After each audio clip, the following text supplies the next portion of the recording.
Hariom students, I hope you all are doing well. So just be at home and be safe. We are going to continue the same chapter, that is electricity. And I hope you are not finding any difficulties in the online classes. So in the previous class we have seen some applications of the heating effect, and we understood how the concept is applicable in the real life situations. We had the introduction of electric power, and the same thing we are going to continue today. We will have more concepts and numerical derivation and application of the electric power, so that will help you to understand the concept properly. And at the end we will also have discussion of electric energy unit, that is commercial unit of electric energy. That is also important topic of this chapter. So I hope you will be able to find interest in the concepts today. And I'm repeating again, if you have any doubt anywhere in this chapter, let me know so that I can help you. So let's start the class. So the topic we have is electric power, that we started in the previous class and we are going to continue the same. So today we will have the derivation related with the electric power. So overall we understood that electric power is nothing but the rate of consumption of electric energy. Means how much electric energy will be consumed by a device in a given time will be its electric power. So based on that concept we are going to have some more derivation and formulas and numerical also. So we understood that if a conductor is placed at potential difference of V and total charge Q will flow through the conductor, then the total energy that will flow through that conductor will be E is equal to QV. So based on this, in a given time we can also find out the power. So we know power is equal to E by T. So in place of E we can place QV. So it will become P is equal to V Q upon T, and now we know that is Q upon T is electric current I. So finally we are getting P is equal to VI. Means if any device is connected with the potential difference of V and the current I is flowing through that device, then multiplying the two we can find out how much is the electric power of that device. So this is one formula we are getting. Now we know from the Ohm's law V is equal to IR. So in place of V we can place IR in the formula P is equal to VI. So I and I will become I square and then R is there. So we are getting another formula P is equal to I square R.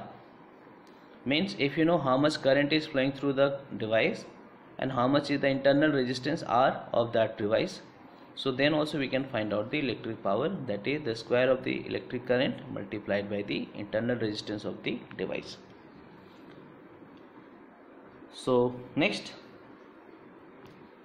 we know I is equal to V by R from Ohm's law only. So again in the same formula P is equal to VI, in place of I we can put V upon R, and then V and V become V square, and that is divided by R.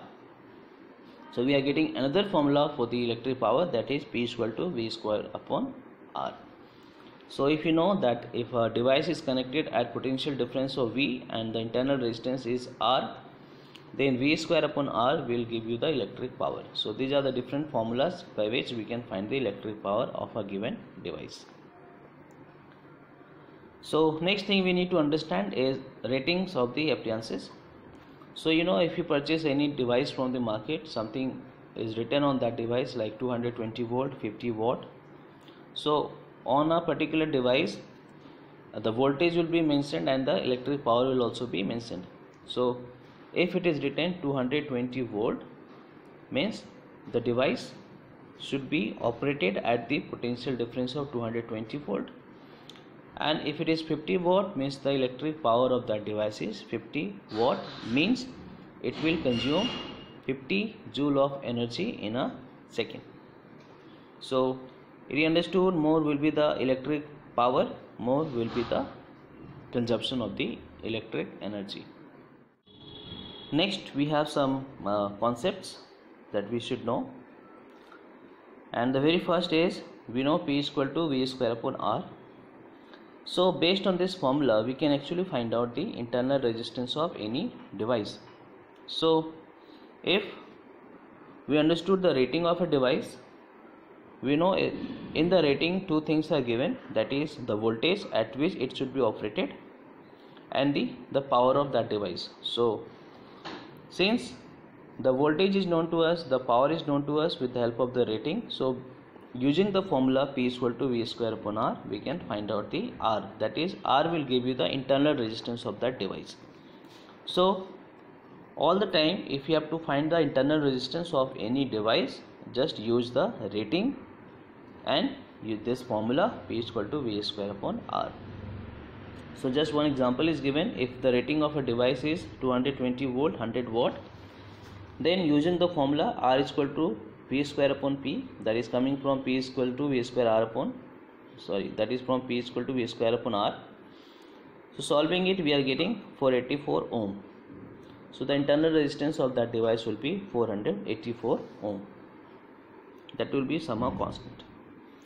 Next concept is, we know P is equal to I square R. So if many appliances or many bulbs, for example, are connected in series, and the different bulbs can have different rating also, so the which bulb will glow brighter and which will not be glowing good or dim, so that we can also find out with the help of the concept. So we know P is equal to I square R. So in this case, if they are connected in series, I is constant, so we can say P is proportional to R. So it means that the bulb with maximum resistance will have maximum power and will glow maximum. So it is understood, if the appliances are connected in series, then P is coming proportional to R. Means more will be the resistance of a device, that is internal resistance of the device, more will be the electric power of that device in the circuit, means it will have more brightness if you are talking about the bulbs. So this formula can also help us to find out which bulb will glow brighter as compared to the other if they are connected in series. So for series we have to use this formula only. Third, we have P is equal to V square upon R, that is another formula. So in general we know in the parallel the potential difference is same, that is V is constant. So we can say P is inversely proportional to R. Means if different appliances are connected in parallel, or take an example, different bulbs are connected in parallel, then the bulb which will have less resistance, that is internal resistance, will have more electric power in this case. Okay, so P is inversely proportional to R. So we can say the bulb which will have less resistance will have more brightness. So you can see how these two concepts are different. The bulb can have different brightness if they are connected in series and parallel, and just see how the difference is coming in series and parallel. So we'll have the numerical also based on this concept, then you'll have better understanding. And also we know for a given appliance P is equal to V square upon R, or P is inversely proportional to R. So we understood when we are finding the internal resistance of any device, we are using this formula only, P is equal to V square upon R, because this is only based on the rating. So it is understood P is inversely proportional to R. So if the rating of a device is higher, means more is the power of a device, means less will be the resistance, internal resistance of that device. So that is another thing that we need to understand. If many appliances are given to you and you have to find out which is having more internal resistance or less internal resistance, we can use this formula, that is more will be the power of the device, less will be the internal resistance. So that is all things we need to take care when we are going for any numerical. These 4 points will help you all the time. So hence more is the power of an appliance based on its rating given, less will be its internal resistance. So let's go for the next topic we have, that is commercial unit of electric energy, that is done in class 9th also, if you remember, in the chapter work energy this topic was done. So we know P is equal to E upon T, or E is equal to power into time. So if power is in watt and time in seconds, then we know the energy will come in joule, because joule is the SI unit of electric energy that comes when the power is in watt and the time is in second. So take an example, if any appliance has the rating of 100 watt, then in 24 hours how much energy it will consume in joule, that is E is equal to P into T. So power is 100, then in 24 hours total seconds will be 3600 into 24. So multiplying this, how much we are getting, that is 86,40,000 joule. So this much electric energy it will consume in 24 hours. Now we know the electric meter we have at home that basically show you the reading of electric energy consumed in a particular month. So if you just take one bulb of power 100 watt, you can see the number, the digits we have, number of digits we have. So if you take all the appliances together, then it will be very difficult for the electric meter to show that digit, number of digits on the screen. That is why this unit, that is the electric energy unit in joule, is not so helpful for us. We need to convert this unit into some other unit so that it can be shown by the electric meter. So what we do, the power, let it be converted into kilowatt and the time should be converted in hour. So if we do so, then electric energy will become P into T. So power is kilowatt and the time is in hour. So the new unit will get, the unit for the electric energy is kilowatt hour, and 1 kilowatt hour is basically 1 unit, and this is what is shown by the electric meter. So the electric meter is showing you the electric energy not in joule, but it is showing you the energy in kilowatt hour. So let's understand this better. So let's take a bulb of rating 100 watt and let's again find out its electric energy that will be consumed in 24 hours. So E is equal to P into T. So P is in watt, convert into kilowatt, that is divided by 1000. So 100 by 1000, and then 24 hour will remain 24. So multiplying this, we are just getting 2.4 kilowatt hour, that is 2.4 units. So you can see the number, the digits that we had in the previous case, that was in lakh, and now it is coming in just 2 digits. So we converted a very large number into a small one, and this can be shown by the electric meter. So that is the significance or the importance of the kilowatt hour. So something that was coming in 86 lakh or something 40,000, now it is coming just 2.4, and both are showing you the same electric energy consumed, but the units are different, and this unit is beneficial for us when we are going for the electric meter reading. Okay, so now we have a relation between the two different units of the electric energy, that is joule and kilowatt hour. So we know 1 kilowatt hour is converted into joule. How? So 1 kilowatt is 1000 watt, and 1 hour is basically 3600 seconds. So if you are multiplying this, you are getting 3.6 into 10 to the power 6 joule, because when we convert the kilowatt into watt and hour into seconds, then the new unit will come in joule only. So we can say 1 kilowatt hour is basically equal to 3.6 into 10 to the power 6 joule, and that is also equal to 1 unit. So you can see, if you don't have the unit in kilowatt hour, then the electric meter has to show this much number, 3.6 into 10 to the power 6, for just 1 unit.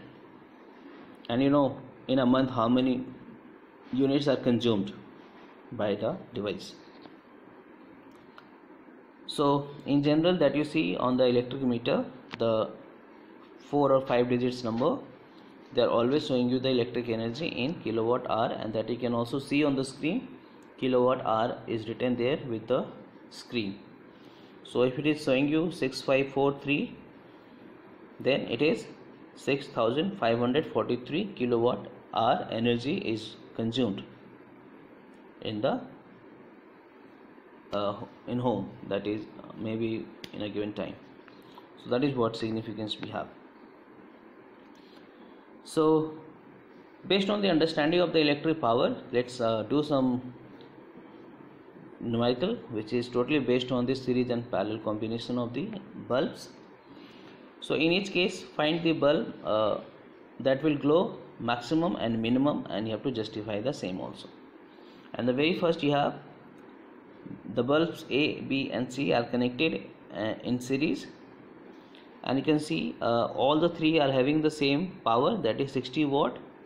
So this is understood in this case, since they are having same rating, same power, and they are connected with the same power supply in the series, so the current is also passing through them is same.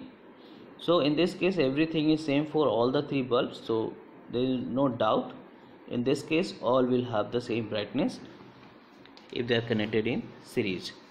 But one thing is understood, if they are connected in series, then the internal resistance will be added. So overall in the circuit the resistance is very high, so the current will be less. So the current flowing in this circuit will be less, and overall all the three bulbs will have less brightness. So the bulbs will not glow good in the case of series combination because of less current flowing through them. Next we have that you can see three bulbs A, B and C. Again they are connected in series, but the power is not same. For the bulb A the power is 10 watt, and for B and C the power is 60 and 60 each. So it is understood, since the bulb B and C having the same power, that is 60 watt, so they will have same internal resistance also, and let that internal resistance be R2.